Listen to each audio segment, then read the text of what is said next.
tempo aí na gestão anterior, sobretudo na gestão do Paulo e um bom pedaço da gestão do Maurício, você vai encontrar um departamento de marketing mais pujante, com mais pessoas e com mais profissionais envolvidos, né? Profissionais na acepção da palavra, pessoas que são remuneradas pela atividade, inclusive com remuneração variável por conquistas, por negócios que tragam, e com formação dentro do marketing, que é uma evolução, mas o Palmeiras nessa gestão acabou dando um passo atrás, não é a estrutura que o marketing tem hoje. É verdade também que isso ocorre muito em função desse modelo, que é um modelo que, na minha visão, na nossa visão, do nosso grupo, ele está ultrapassado e não tem mais lugar hoje, que é o da exclusividade das propriedades e dos ativos. Isso foi uma questão circunstancial, feita ainda com o Paulo Nobre. Isso hoje não tem mais espaço. Para você alcançar valores como a gente entende que a camisa do Palmeiras vale, de 150, 160, 180 milhões, você tem que conjugar mais de uma receita de patrocinador, né? Então, esse é um objetivo, e parece, inclusive, que a minha adversária está seguindo nessa linha, ao supostamente abrir mão do patrocínio com a Crefisa e ir ao mercado buscar outros patrocinadores nessa conjugação de ter mais de um trazendo seu nome na camisa do Palmeiras. A gente ficou, por conta desse processo de retração, com a receita estagnada, como você bem colocou. Então, se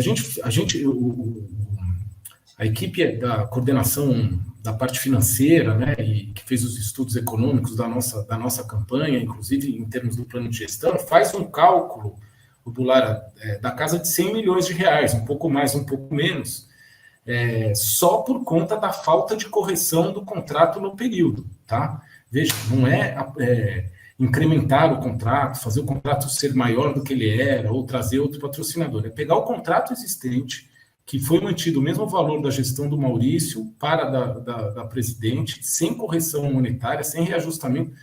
Todo contrato passa por um reajustamento. Quem já ouviu falar de contrato de locação, ou tem contrato de locação, sabe que a cada 12 meses, por exemplo, o aluguel é majorado. Então, nessa linha, esses 81 milhões, que é o valor básico, traria aí, somado desses 5, 6 anos, algo superior a 100 milhões. Isso faz muita diferença. É importante dizer também, porque sempre se teve uma suposta dependência muito grande, e a presidente faz isso, né? Ela coloca como se tivesse uma dependência exclusiva. Agora, sim, o patrocínio dos clubes de futebol é uma receita importantíssima, você não tenha dúvida nenhuma, mas ele corresponde, a grosso modo, a algo entre 15% e 18% da estrutura de receitas de um clube de futebol. Se você pegar, de uma forma geral, 60% dessa estrutura de receitas é composta pela televisão, 35% e 25%, a grosso modo, tá? Compondo aí 60%, 25%, negociação de direito econômico de atleta. No caso do Palmeiras, nos últimos anos, em função das duas operações que foram feitas, Endrick e Estevão, é até mais. E aí, dos 40% que sobe, você tem aí 15%, 20%, 18%, que equivale, a grosso modo, aí a patrocínio. Você tem outros 15%, que é o que a gente chama de afluência, que é o sócio-torcedor, é o dia do jogo, e tem 10% receitas diversas, inclusive receita de clube social, que no caso do Palmeiras, acreditem ou não, é superavitário e a ponto de emprestar dinheiro para cobrir a diferença do futebol. O Palmeiras, no último exercício, o balanço publicado em abril desse ano, teve uma receita de 840 milhões por um superávit de 8 milhões, a grosso modo 1%. O clube social teve o superávit de 25%, o que significa dizer que o clube emprestou dinheiro para pagar a conta do futebol. Então, é sobre isso que a gente está falando. No caso do marketing, então, para fechar a sua pergunta, nós temos que ir para a rua, nós temos que ser muito agressivo.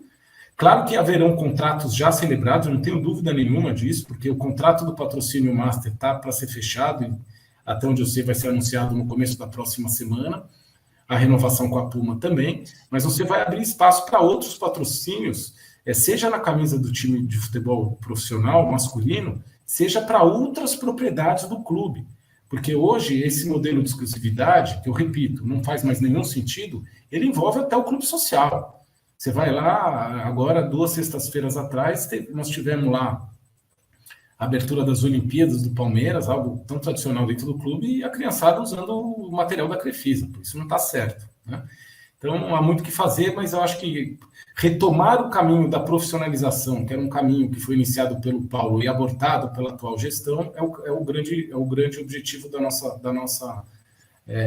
nossa diretoria, caso vençamos a eleição dia 24. Ô, Saverio, deixa eu só entender um pouco mais, porque eu não sabia dessa história dos reajustes do patrocínio da Crefisa com o Palmeiras e esse número que é altíssimo, que você traz, de 100 milhões, que o Palmeiras poderia ter recebido. Se houvesse um reajuste, acho até que coerentemente na base da Selic ou de qualquer outro indexador adotado pela economia e pelo governo federal. Você acha, então, que a presidente Leila Pereira, como dona da Crefisa e da FAM, se aproveitou desse benefício para suas empresas em relação à sua atividade como presidente do Palmeiras? Olha, Márcio, o que eu acho, que eu posso te dizer, é que eu acho que houve entre ela... Vamos só contextualizar e lembrar o seguinte.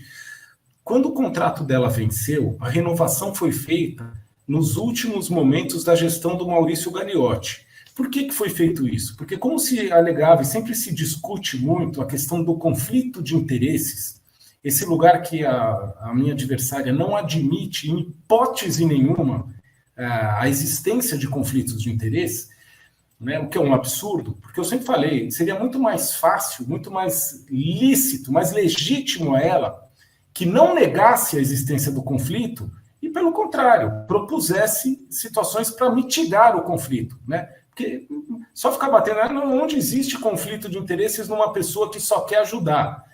Isso não é resposta. Isso, se você for em qualquer corporação, hoje qualquer empresa listada, vão achar que é uma piada de uma pessoa que não se preparou para ser executiva falar isso. Mas, enfim.